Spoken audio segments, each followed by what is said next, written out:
Right, now we're into record keeping and certification.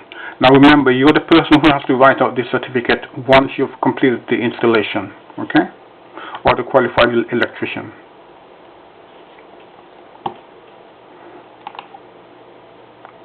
Again, don't need to be doing a lot of talking here. This is self-explanatory, okay?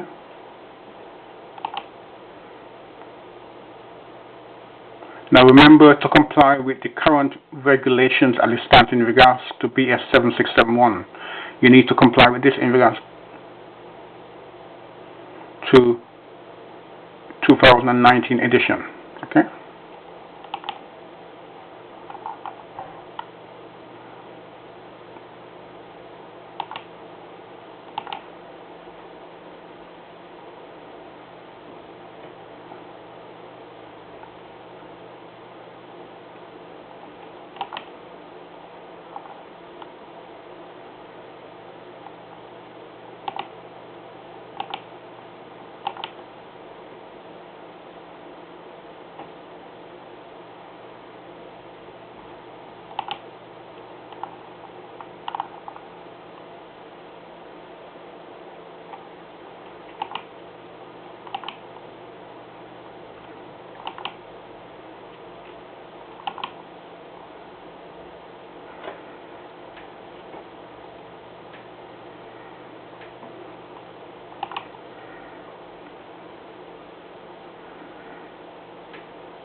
Okay, thank you.